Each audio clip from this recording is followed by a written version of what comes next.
This is Mile High. We have to do it better in order to move people along.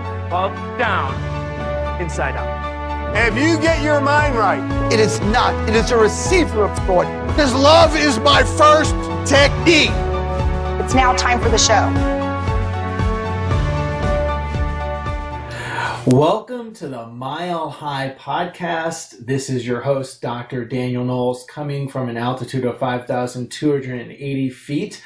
And thank you for being a listener of the Mile High podcast. And I also want to remind you, if you are not a subscriber, however you are listening to this or watching this, which might be on iTunes or might be Stitcher or Facebook or YouTube, wherever it is, subscribe so you never miss an episode. We bring weekly incredible content, and we're starting a new part of the podcast shortly, which is going to be 6-Minute Spiz Saturday with 6-minute highlights, so you can get something from different people around the chiropractic profession. Of course, also I want to remind you to reserve your seats, especially before December 31st, for Mile High on www.milehighchiro.org, the highest chiropractic event on the planet. And make sure you see us next year, August 16th to 19th.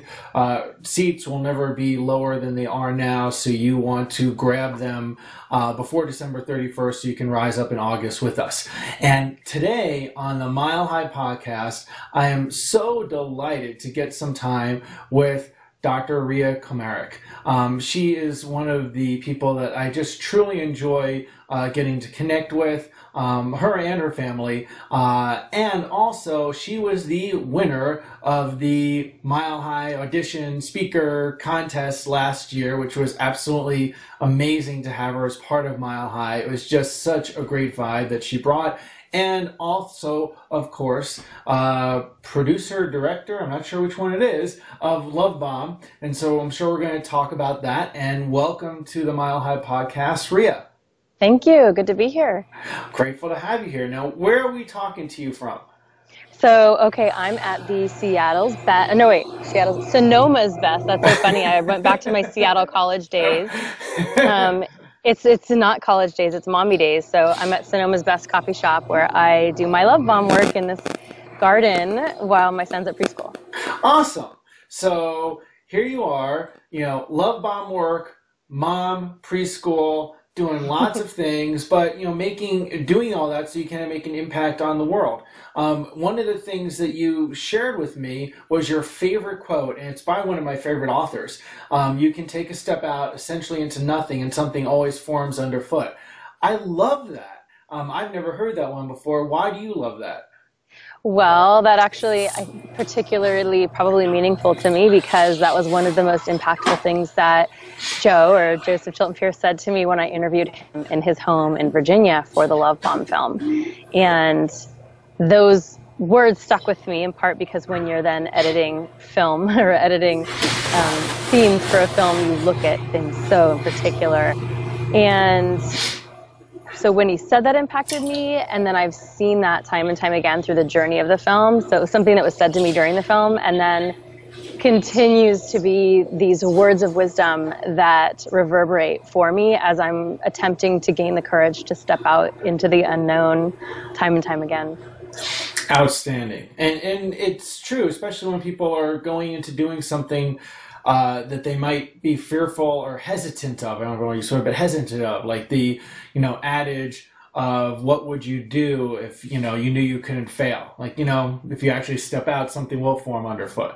I love that. And also it's interesting because even failure can step underfoot sometimes in an informative way. Absolutely. And, whether it's, I tried this thing and it really wasn't for me, or I got brave and I asked this person if they would interview for my film, or I got brave and I sent in an interview or a video clip to be on the Mile High stage. Sometimes our no's are just as important on getting us going on our path as yeses, because otherwise we're just sitting there burdened by fear or maybe thinking, oh yeah, that's going to be the green light, so someday I'm going to do it.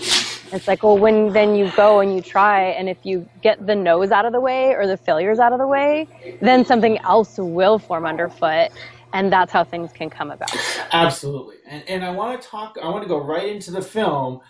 However, you just mentioned something that maybe we should mention first, which is like the submitting to being able to speak at Mile High. Now, that was the first time we've done that, and it was like, should we do this? Should we not? And like, I was like, oh, if we do this, are people going to think like people don't want to speak? Like, that was my fear, you know, like, oh, why are you doing this? Do you not have speakers? You know, I was like, no, I just think it would be fun to give people that aren't the normal people you see on stage.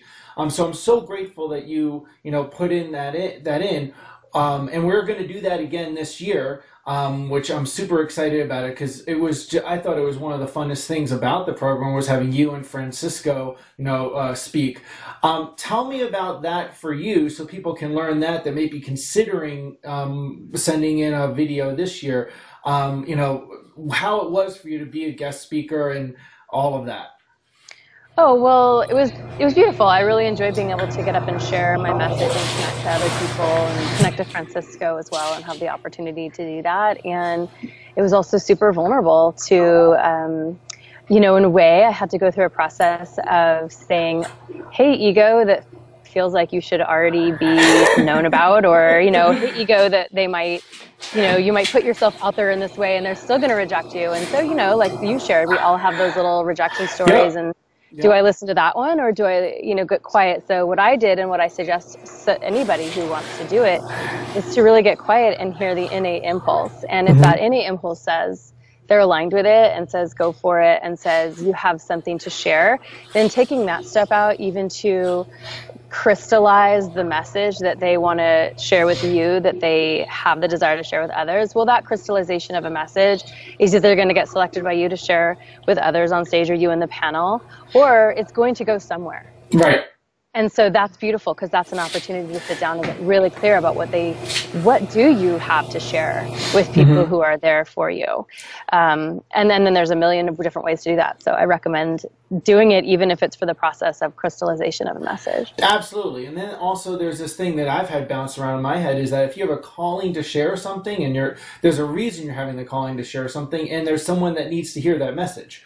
You may not know who it is, but there is someone. And that's the reason why you have that calling, which brings me right into the first thing. You had to have some kind of calling. Like, what drove you to do a film?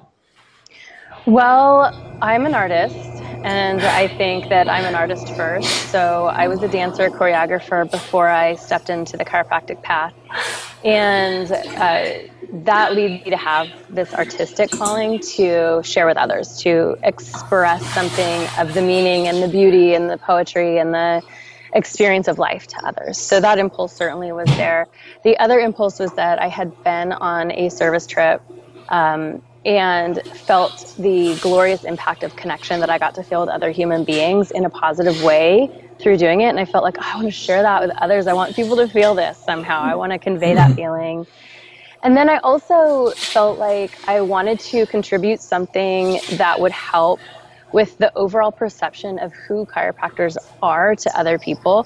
And so by humanizing us into the stories that we share, and into, my particular story ended up being what I decided, okay, I have to use somebody's story. So I'm going to use my story to share about a soul drive to be of service. And I'm sorry. It's okay. Through the cloud, my cell phone found me, anyway. It's hard to not get found these days. I'm like, I thought I turned off all my meat, but it's like somehow I have all these things in front of me. Okay. So I wanted to humanize the story of who we are as chiropractors, because you and I know, and others listening know, we have this nugget of magic. We go to something like Mile High. We connect with one another. For me, some of what it was for the DE vibration. This love, this service, this thing that I felt, sitting in Pasquale's room and listening to him before he passed in Brooklyn. And there's this magic that we have, this vibration, and I wanted to be able to, I guess crystallize might be the word of the day, because I wanted to bring that into that small crystalline form, so that others could then experience it who have no idea about this beautiful chiropractic culture. So that inspired me to want to consider making the film. And then I met a filmmaker who I really enjoyed his work. He's a director of photography, and he'd been a director on May I Be Frank, which is a beautiful, awesome film if you haven't seen it.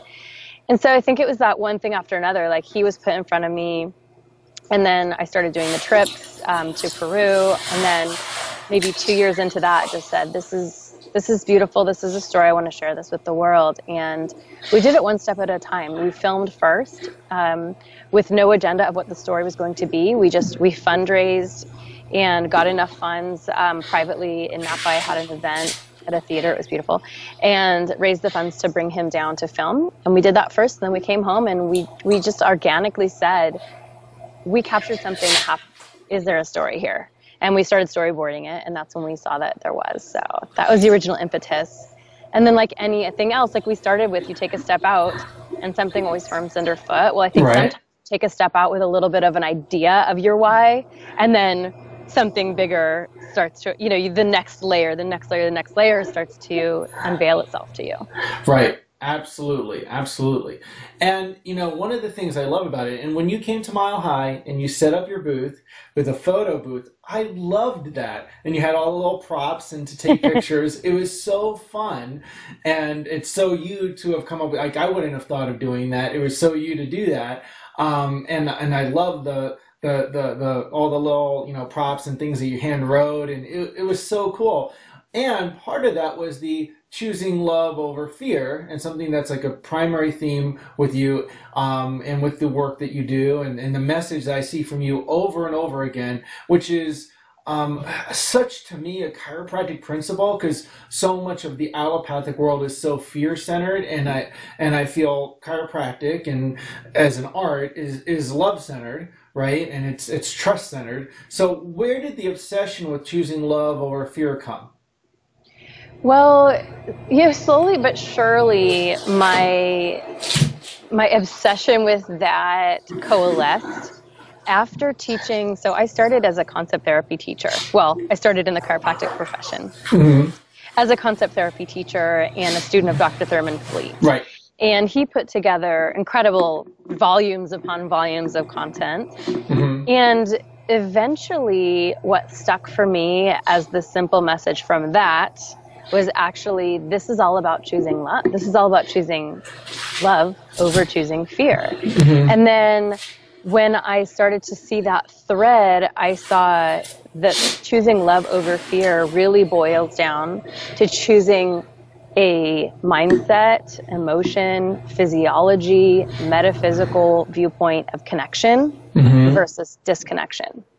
And you're right, that is 100%, in my view, chiropractic, because that subluxation is core disconnect. Right. And when we come from a disconnect physiologically, neurologically, we're not even wired to be able to access the opposite, which is connection.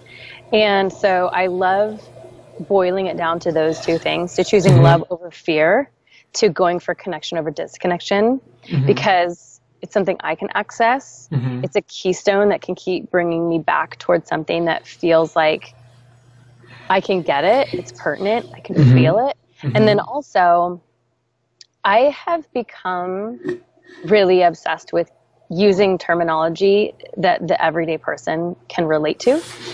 And so those words are part of our everyday words. They're things that other people can really relate to. Now, the challenge is when you say, oh, I'm about choosing love over fear, it can be really easy to blow it off as so simple that it may be meaningless or too optimistic, or, oh, that's just somebody who's never lived. They don't.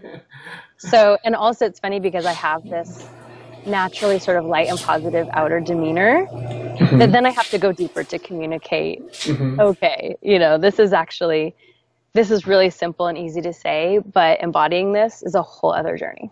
Absolutely. And that really connects to chiropractic. And I think you covered that really well. Is there more about how that relates to chiropractic in your being? That's the simplicity of it. I think that so many of us, you practice network spinal analysis. I practice zone healing chiropractic with a huge wraparound of biogeometric integration time spent with Sue. So we both probably could go down a rabbit hole, a really fun rabbit hole of discussing intricacies in that. Right. And I think something we both share because of maybe those trajectories is a evolutionary perspective on it as well. So is there an evolutionary story for us in our bodies and the potential that we hold with what happens when we connect? I think so, and chiropractic is part of that story. So that's part of what I love about it. But also just on the simplest level, you know, you can teach somebody so much about connecting to that, but if they can't access it through their body, it's going to be much harder. Yeah. So I do have my own ways in which I connect to clients, but I can show you. You ready for my Rhea's super simple? Love it. It's a visual.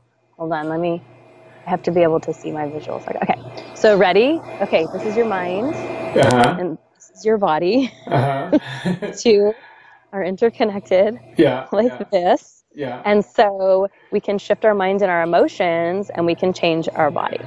But we can change our body and shift our minds and emotions. Yeah. And so where I love to come in with our chiropractic with a super helping hand is to help someone shift their body so they can greater access shifts in mind and emotion, and then we can help them there and just give them a head start. Because as you know, it's way harder to access calm, ease, love, an emotional connection, or a spiritual connection to all that is when your body is on fight or flight programming. Totally, 1,000%. Yep. And that dis-ease can be the big block, obviously. So how did touring the film really inspire you? So you did the film. Actually, tell me more about the film. How do people see it? Where can they hook up with getting it? Let's hit that first. Okay, so actually right now, if they join the You Matter International community, I have a little kickback email that's going to give them a free link to see the film. Beautiful. And so that's at mylovebomb.com. We can throw out a link later. The way they're going to find that at mylovebomb.com is we have something called the Dream Vision Build Challenge about to come out. So when they sign up for our community, that gets them the challenge. And also, I just secretly have a film link thrown into that welcome email right now as well. Cool. The way they can access the film is they can go to that same website and they can purchase the DVD. And an impetus to purchase the DVD would be if they want to share it. I currently have it set up so that it's free screenings. So if they purchase the DVD and they would like to share it in their community, it comes with the free rights to do that as long as their screening is not for profit. Great. So they want to screen it for their practice members, etc. Yeah, because I love it. I made that film as a really gift to the profession and people. And it was funded and fueled by people in the profession through Indiegogo campaigns that I did, 5 years ago now. Awesome. So, I'm really passionate. I really want people to see it and share it, spread it around. It's a tool that I made for chiropractors to have so that they could use it and then put their story on top of it in terms of what their technique is or what their specialty is. Excellent. And also then that becomes something that will further the mission, further the purpose, and that probably is part of why you end up creating, like, how can I make this reach even more with the My Love Bomb program. So what is the My Love Bomb program? Okay, so the My Love Bomb program, in essence, is an answer to the question the film ends with. So you watch the whole film and this whole story, and you're seeing this transformational story of me and 2 other people that are on the service trip, and we're really finding our life answer to how do I live love through service, through chiropractic. So that becomes our love bomb, one of our love gifts. And they watch that story, and then they learn through the film. They see all these experts that are talking about the impetus for choosing love, the impetus for choosing connection on the planet. People like Joseph Chilton Pierce, Marilyn Schlitz. Is that my mic? No, you're good. I'm good. Okay, good. Yeah. So they see all of this. The end of the film comes, and they see this big screen, and it says, "What is your love bomb?" And so when I toured the film around to a bunch of different theaters, I was in different states, where we had all these great screenings of the film in different theaters. And I would do a Q&A afterwards, and inevitably I would get the question, how do I figure that out? How do I find my love bomb? That is so beautiful, but I have absolutely no idea how to find that feeling that you're sharing with me or how to do that. And so there was a necessity to answer that question for people on how. And that's where the program came in. It was me sitting down with I have, just the vision of all these storyboards that I had. And in the making of the film, you take something like 20 hours of interview content and coalesce it into 6 scenes of 8 minutes each. And that leaves out an enormous amount of beautiful knowledge that was collected. Mm-hmm. And also messages that I wanted to help share with people. Mm-hmm. So I sat down with that content and I re-edited 8 segments that are approximately an hour long each. So in essence, it's like taking an 8-minute scene from the film and going and turning it into a teaching. And let's dive deep into this. Let's make this something real. Let's make this something that you can chew on so that you can then begin to embody it in your life. Right. So there's 8 modules of that, which turned into an 8-week program called the My Love Bomb program. Outstanding. It started with those elements, and then I wrote, there's worksheets that go with each week so someone can then explore it in their life. And then I gave them also some mind-body practices to do each week so they could start to see how to make these shifts. Mm-hmm. But something was missing. And I looked back on it and I said, what is missing? Well, you and I started the conversation by saying that living love over fear is about connection over disconnection.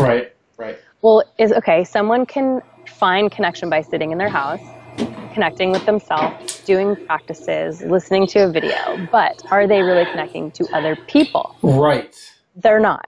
Right. So I said, not just me, but in correlation with some others, said there has to be an in-person component to this. Mm-hmm. And then one of my dear friends, Lauren Klum, she was like, well, if people are going to bother to come together, like, what are they going to do there? Right. Why would they come together? And that led me on a whole nother trajectory, which went back to my chiropractor, or back to my dancer roots, my choreographer roots, my theatrical roots, my yoga teacher route. And we put together somatic experiences that are an hour and a half each over an 8-week period. So now each week of the program, they have an hour of philosophical content, worksheets, and then an in-person somatic experiences in a small group, 10 max women in their community. So now when they finish the program, they're connected to themselves, they're connected to their at least the next step of their vision, of their dream, and literally connected to other human beings in their community that they can call on, they can go get coffee with, they can build community with, because I definitely am finding that one of the greatest tools for being able to choose love over fear is a community of others who are also committed to that. Outstanding. So that's what we're helping these women, the facilitators, build. I love it. And one of the things about that, when you said community, it's so important in the connection. Like, for example, I was just talking to you before we started recording about like doing philosophy night in Boulder for Mile High, right? And the question comes up of like, who's speaking? Like, that's not important. It's the community that you want to be in. And I talk about that with Mile High. Like, you want to go to things like that so you get connection, because you need to have connection in your life with people. It's part of connecting with yourself, part of growth. So that's beautiful. Then the You Matter groups, and I've got a funny story about that, but the women, where does the You Matter women's groups come in with all of this? So what happened was, this is the next step, right? So we talked about you take a step out and then this thing unfolds like a film. Right. If you told me I was going to make a women's group while I was making the film, I'd be like, you're nuts, but thanks for sharing.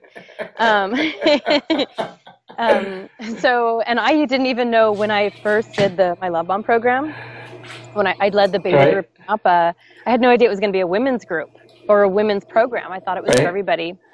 It all the organic next step keeps unfolding. So what happened was, you run a program like this, you get these women connected, and then what?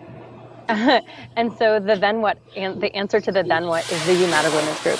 They need a place to land. They need a way to continue this. They need a gathering place. We get so busy in our lives that we can have these incredibly awesome connections. Okay, listen, one of the most amazing women from the last round of the My Love Bomb program, September, October in Napa, that I actually participated in, is my neighbor. You know how often we see each other? Rarely. So I still need to connect with her in person at our monthly You Matter Women's Group. That's where I know, okay, I'm going to get to see Elaine. I'm going to get to see these other awesome women that are in the community, the other facilitators. So that's where the You Women groups came from. And now what's awesome is that they're both the gathering place for graduates And they're a place that other women can be invited to who haven't gone through the program, who are interested in this kind of content. And we give them a landing pad where they can connect. So in a way, it becomes a service of the women who've gone through the program to hold this container for other women who are interested in this kind of content, but maybe they haven't invested the time or the energy or whatever reason they haven't done it yet, but we hold that space for them. And I also have an international version. Awesome. So we do that online monthly. Awesome. And why did you come up with the title You Matter? Okay, one of the core themes that I found really, it just discovered through the process of making the My Love Bone program was that for those of us who want to embody love, most of us who are attracted to that principle are servers of the world. Right. And a core motivation for many people who want to be of service in the world is that eventually we want to feel like we're enough and like we matter because we're wounded in some way. And we don't believe it yet. So we're like, if I can do enough, I'll matter, I'll be enough. So one of the core principles of the program itself is that you are enough. Right. And from that comes you matter. And so that's what I ended up Excellent. Thing growing with is you matter. Excellent. So, and that becomes a very important reminder because one of the big wounds for people so often is that they don't matter or they're not enough. I had a practice member who, she comes in with a card that says you matter, like a business card. It doesn't have anything else. It's white, black print, and it says you matter. And she randomly gives it to people in her office that like she sees walking in or out, and I didn't even know she did this, and she'd been seeing us for years, and then she handed me one, and she said, she just put it in my pocket, like my shirt pocket, and then she said, look at it later when you leave. I got out of the car, I got out of the office, and I sat in the car, and I was like, oh yeah, what is this? And it's just so powerful. So reminding people that they matter is a huge thing. I love that. And it sounds like you need to introduce me to her because maybe she could be our next You Matter leader in Boulder. Maybe, yeah. It could be. It was really powerful. So what would you say? Now, we talked about love and fear, and we talked about Joseph Chilton Pierce and taking steps, right? So what would you say to someone who wants to find that faith or that trust to take a next step? So to find their trust, to me in many ways, taking the next step is the trust. So it's sort of paradoxical. It's land in yourself, whatever that means, whatever quiet way that they need to do that. Land in yourself. Maybe it's going to get adjusted and sit in a relaxation room or get connected. And then listen to that impulse that arises that says this idea, that idea. Take that step, take a step towards it, at least commit to taking a step towards it.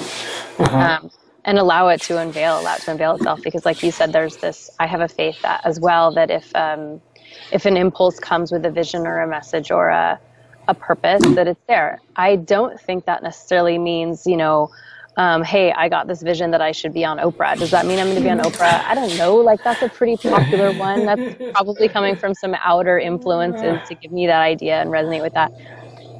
But let's pare it down. Let's get to the essence of that. What is that drive? Oh, that's a driver to connect with other people who have powerful messages. That's a driver to get my message out to the world. If we compare that stuff down to what it actually means, then yes, I feel we can take a step out to manifest it. I also think, of course, that's a possibility. But there's a pragmatism about it, I guess, that I have with those things too. So it's getting to the core of it. It's making sure that they're in their heart space when they do it, so that it's a heart-driven versus an ego head-driven. And then allowing that truth, because that's where fulfillment's going to come from. Ultimately, I think that's where our gifts become solutions for humanity. We weave together as part of this universal intelligence.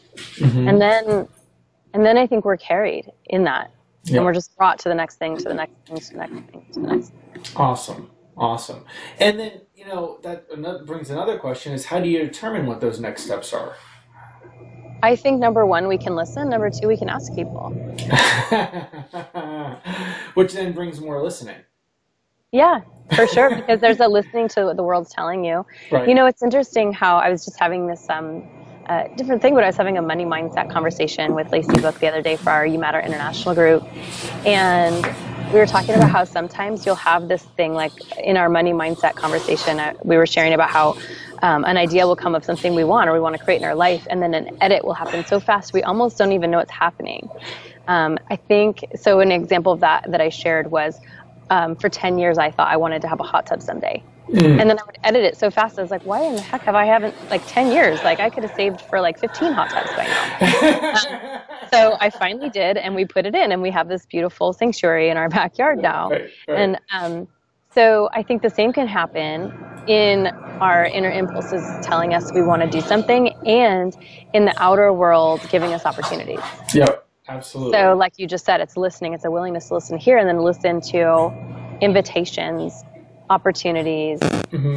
It's new. Oftentimes it comes from the new. So I think we do have to train ourselves to be able to pause and say, oh, wait a minute, before I say no to that, that actually might be this opening or this conversation. There's a potential that this person I'm talking to, this conversation, could be leading somewhere magical. Yep, absolutely. So now with all this, I'm sure people are going to want to get more love in their life and more connection and more taking the next steps and more sense of that they matter. So if they want to do that, how can they get involved with, and I'm going to say it this way, and I don't know if you've said this, how could they get involved with the Love Bomb movement? Yeah, so to get involved with Love Bomb Movement, there's a few ways. Definitely join the community, and we can get them that link, but it's mylovebomb.com/join the community. We'll get them the spell it link. But if they just go to mylovebomb.com and look for the Dream Vision Build Challenge, that will sign them up for the community right now. Excellent. And that's a really sweet, fun challenge that we have coming up January 7th to the 14th. It's going to be an email drip of building their vision for 2018, spelling them through that. And then through that, they can also join our community on Facebook. We have You Matter International. And we do these virtual gatherings. And our next one, January 29th, is going to be women's empowerment through women's sexuality with a sexologist friend of mine. So everyone, all the women need to get on that one. So they can join that. If they're a man and they want to get involved, they can still join the list and get our content as it gets delivered. They can also get the DVD, screen the DVD in their community. And I am also partnering with men who are looking to have a You Matter women's group and my Love Bomb anchored out of their practice. So anyone who's listening and they're like, well, that's amazing, and I want to have that in my community, email me at drrhea@blossomlife.com. It's dr.rhea@blossomlife.com, and we'll head into direct conversation. That's so awesome. So awesome. And all those links that you rattled off, if someone's driving and listening to this, don't worry, we'll put it in the liner notes. It'll be in iTunes and on the blog, so you can find them there. I'll put every link, so don't cause any subluxations while you're driving. And I really want to thank you for your time, for being part of the Mile High podcast here, and for being part of Mile High. And I want to ask you that. If anybody who's listening to this or watches it or whatever, and they're thinking, oh, maybe I'd want to audition for that speaker slot or send in my video, what would you tell them to do? I would say go for it. Do it. Take the time. Take the time to sit with it and really look at what is your why and what is your message and how is your message going to uplift and change the vibration and consciousness of the people in the audience. And they can't go wrong. If they take time to think about that and put that together, that message is going to move forth, whether it's through Mile High or some other avenue. Absolutely. And one thing that I learned some time ago was that I was asked to speak somewhere. Actually, someone suggested me to speak somewhere. And it was either Sherman or New Beginnings. And I was just like, oh, I don't know. Why would I be on stage? Like, who's going to want to hear what I have to say? But I did it.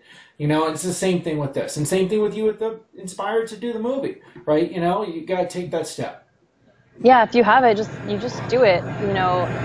The leaders of this world are self-selected. I love it. and I'm going to put that quote in there from you. Okay. So, thank you so much for being here. And I want to remind people, if you're thinking about, first of all, connect with Dr. Rhea, connect with her through Love Bomb. We'll put all the links there so you can grab that and be part of the Love Bomb movement. Be part of the Mile High movement by auditioning to be one of the speakers. We got 2 slots, 1 doctor, 1 student. It's going to be fun. Just do it. I so look forward to hearing those. It was so much fun watching them and hearing them before. It's actually hard to really pick someone. I'm glad I didn't do it. It was like a bunch of people picking, because if I had to do it, I would have been too hard a decision to put on me. And join us at Mile High, August 16th to 19th. It's going to be stellar, and you want to register before December 31st at www.milehighchiro.org. We look forward to seeing you at a higher altitude, which will certainly increase your attitude. So thank you so much again, Dr. Rhea, and thank you for being part of Mile High. You're welcome. Thanks for having me. Like our page on Facebook, www.facebook.com/Mile High Chiro.